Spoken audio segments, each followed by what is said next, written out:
Hello guys, welcome to Africa Gossip Arena. So guys, right about now in this video, I'm going to be talking about the trending rumor right now in Nigeria. And guys, Dele Farotimi is finally out from detention after meeting up with the bail condition of 30 million naira bail bond, two shorty in which one of them must have a house property at Ekiti State, and also they must not grant any public interview in which they are to submit their passport for security reasons. And although guys, Peter Obi was able to clear the 30 million naira bail bond for Mr. Dele Farotimi, and other two patriotic good citizens of Nigeria also came out to stand as a surety in order to guarantee Dele Farotimi bail bond. And finally, he is released and is now with his family. And although Dele Farotimi dropped a word of thanks and appreciation, immediately he was actually released from detention, as he appreciates and thanks all the people who actually stand by him during his trying time in detention. And he also talked about his book and what actually motivated him to write the book, as he says that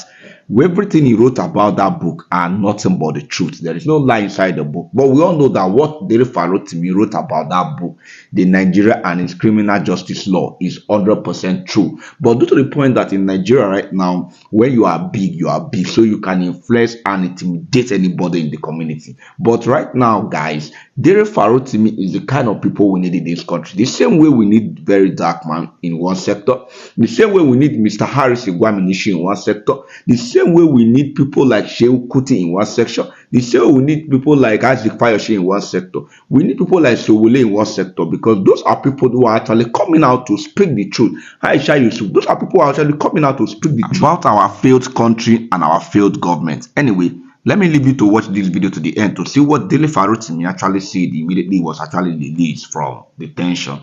And guys, don't forget to drop your own opinion on the comment section. And subscription to this channel, guys, is actually free. So if this is your first time of seeing this channel, please kindly do it to hit on the like button, subscribe, and don't forget to turn on your notification bell so that you'll be able to see more of our updates anytime we drop a new video. The thing I need all of you to know is this: I am not unmindful of the sacrifices that you have made to be here today. May the grace of God find and locate you wherever you are. Amen. It is not ever an easy journey when you are fighting evil. Yes. But some years back, before I started this work, God told me very clearly, and I heard it very clearly. He says, once have I spoken, once has he spoken, twice have I heard. He says, the truth is enough. It is the only weapon by which you can slay the monster called Nigeria. The truth, nothing else. In my public advocacy, in my fight and my wars against this evil empire that we all live in, I have never lied against anyone. Yeah. If I don't know, I'll say I don't know. That's true. I have told the truth. The facts are inside the court's own records, notoriously. So if people are not happy with what I have said, that's their problem. But it's not about their person, it's about the situation, the system that has allowed such levels of abuse.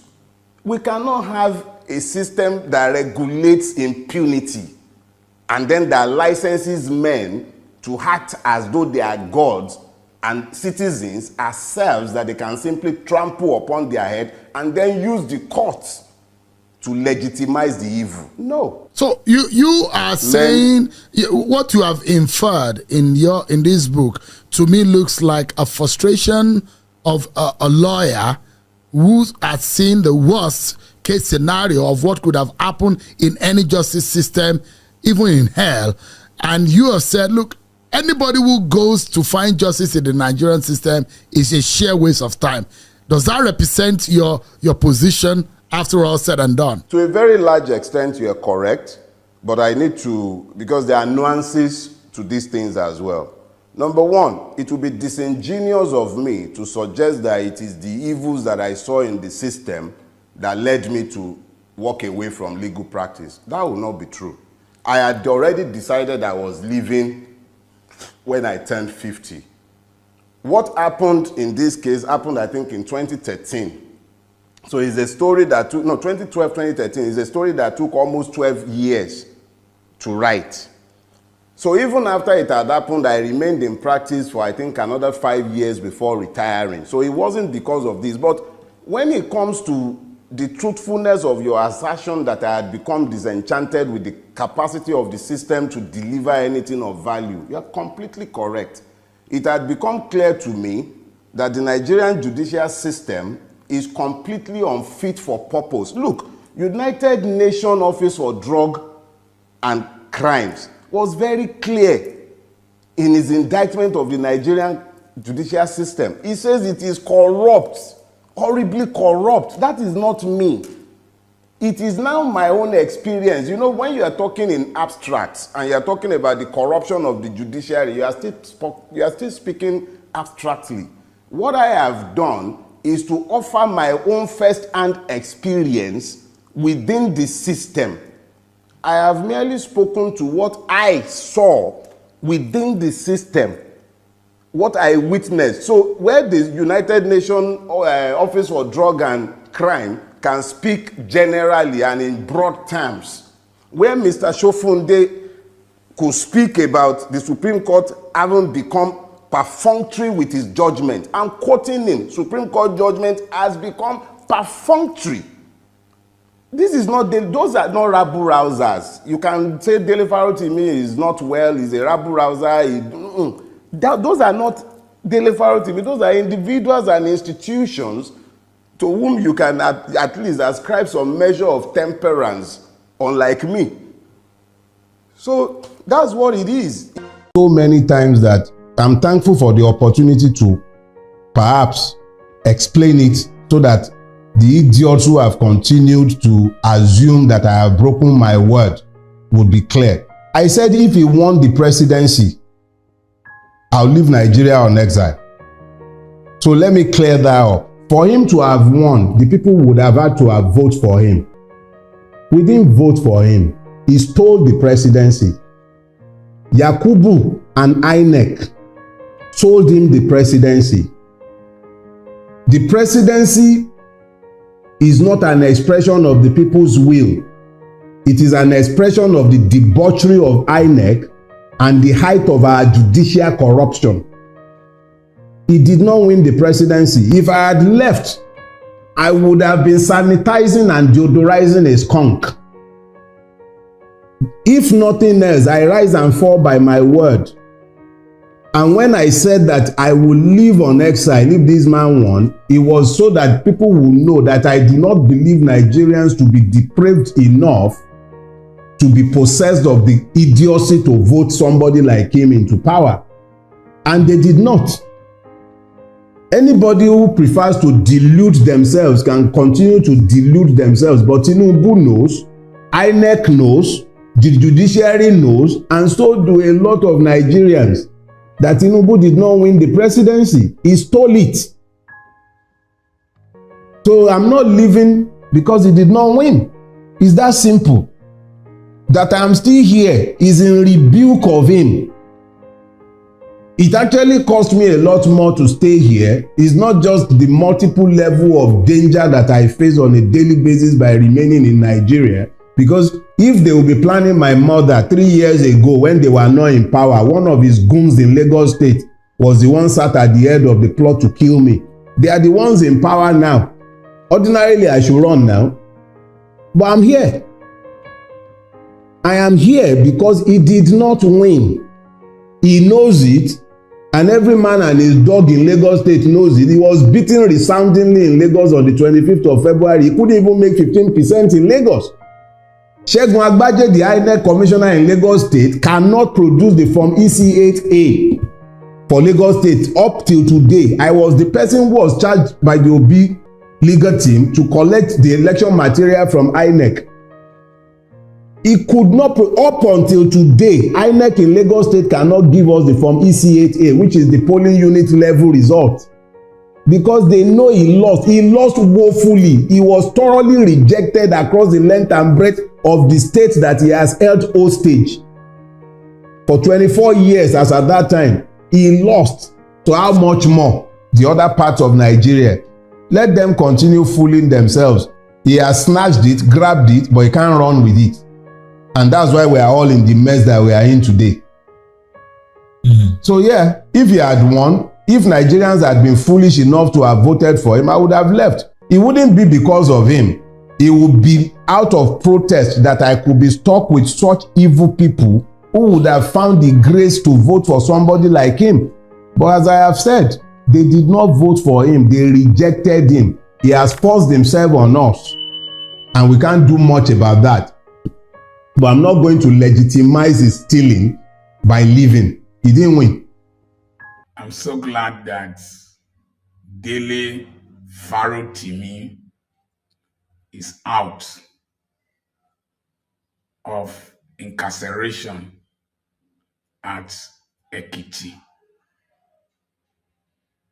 Even though he seems to have lost a lot of weight, but the fire in his bones still burns strong. I want to thank His Excellency Peter Obi and every person that contributed in one way or the other towards the release of Dele Farotimi. The fight he fought is for all of us. Let's learn from today to be one for all for one. It was the collective effort and the voices of the people that spoke out loud and clear that contributed to his release. Even the financial requirements, I believe that there were enough Nigerians to raise the 80 million naira bond. I appeal that henceforth, freedom fighters like Dele Farotimi and others this broadcast cannot mention, you know them. Let all of us stand for one. Let one of us stand for all.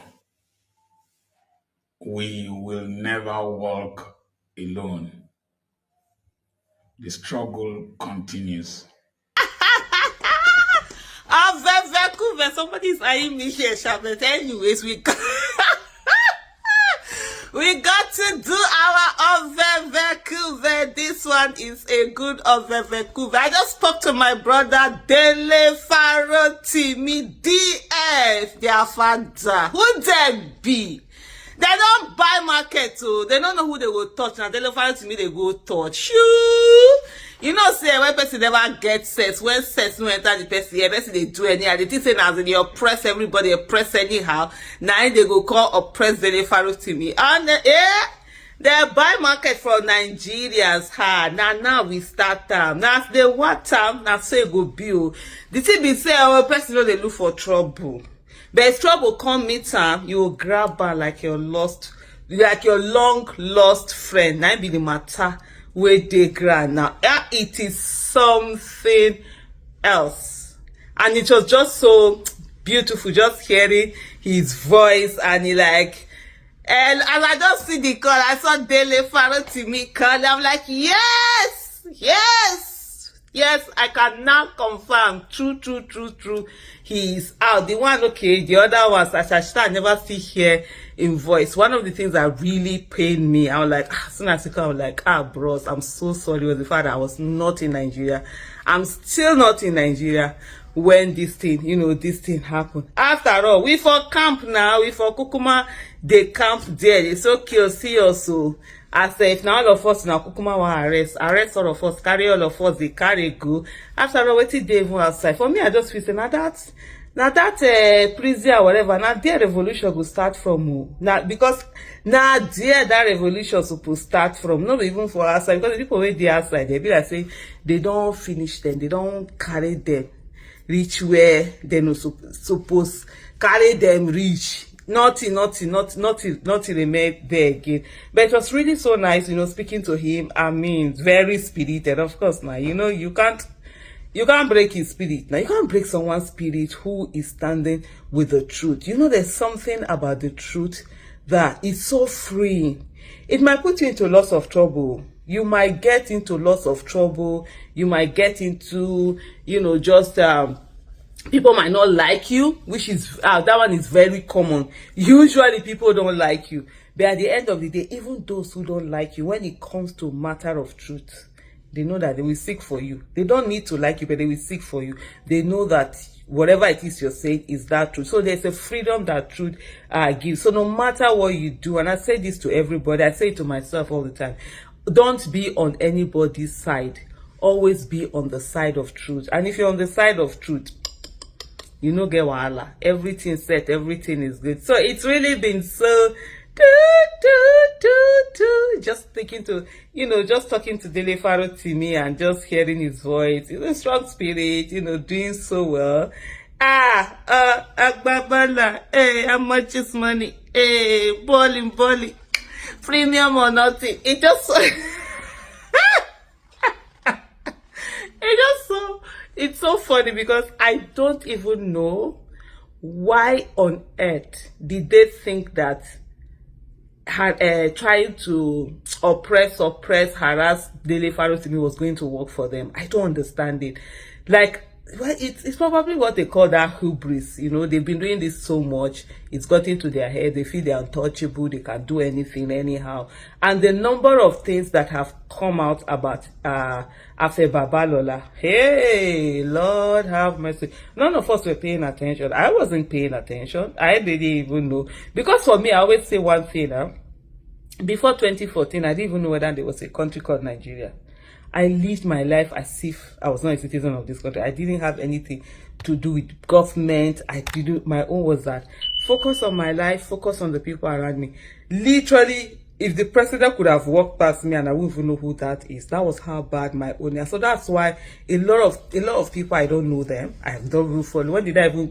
I don't think it's up to like 5 or so years that I first of all heard of AfE Babalola. That's how bad my matter is. I know my husband used to be so frustrated with me because I didn't even know, because I was so angry at Nigeria. I just shut it out. I needed to focus on, for me, financial independence, having my own money. Because growing up poor, where you are sort of like not seen as a human being, it can be so debilitating. I always say poverty is the greatest crime against humanity. When I see people romanticizing romanticizing poverty, it really, really, really annoys me because it's debilitating. It strips you of your humanity itself. So growing up for me was the fact that I needed to escape that ghetto. I needed to have my own money, and that's why I focused on my own business until December 12, 2013. I turned 40, and then I just started, just moments where you're just thinking, you're just thinking about your life, and I'm like, I've become the problem also, because as a young girl, I used to blame adults who did nothing while the country was being destroyed, and I realized that I have also become the problem of Nigeria. And how did I become the problem of Nigeria? By my silence, by not saying anything, by not focusing on government, not doing anything. And from that day, I decided that from this day on, I'm going to focus on Nigerian government. I'm going to focus on the country. I'm going to focus on what's going on. And 4 months after Chibok girls were abducted, and that's where you heard my voice loud and clear. I'm that kind of person who say, if I don't want to do something, I don't go do it. May I wear my glasses. If I don't want to do something, I don't go do it. If I want to do something, I will put my head there. You must say go tire for me. They say, you know they tire. Now only you they do this thing. But anyway, that's what it has been. So from there, for most of these people, I don't even know them. A lot of things that happen, Alu for Odi massacre, Zaki Bia massacre. It was after 2014 that I heard about them. Yes. So there are people who are in Nigeria today. Most of the things happening in Nigeria, they don't even know, because they've shut they've shut out the country. The country has hurt them so badly that they shut down. So I didn't know most of the things after Babalola. It's now after all what he has done to Dele Farotimi that I started reading, started seeing things that were coming up, even hearing the one of where they talked about other Obasanjo paying, is it 250 million for registration of company that usually would cost 20,000 at that time, and how it was such a big thing and stuff like that. So by going to after Dele Farotimi, when they for just jejely ignore, they say they do this, because the truth, yes, you might say, oh, where is the proof? The proof is in the truth. And like I've said before, let me repeat it here again. Nobody says that AfE Babalola should not sue Dele Farotimi. He has every right. If you feel defamed, if you feel libeled, if you feel something has been said about you that is not the truth, sue him. Go to the court, follow the legal process. Don't try to oppress. Don't try to show off that the criminal justice system in Nigeria, don't try to show that the justice system in Nigeria is criminal, just the way that AfE Dele Farotimi has portrayed. Anyway, Shama, in short, I went to the gym, I came back, that's when the call came in, I spoke to him. If you see me hurrying, I'm hurrying back to go to my gym. I have to do my 10K walk today. A lot of enemies of progress are sitting down, waiting and expecting that 10K I will not do it. I'm going, by the grace of God, I'm going to go walk my 10 kilometers a day. So, thank you so much. DF is back. Dele Farotimi is back. How many people police got doctor? How many people police got doctor? Hey, them got doctors fire. Hey, them got doctors fire. Hey, them got doctors fire. How many people police got doctor? Shame on that Nigerian police. Bye.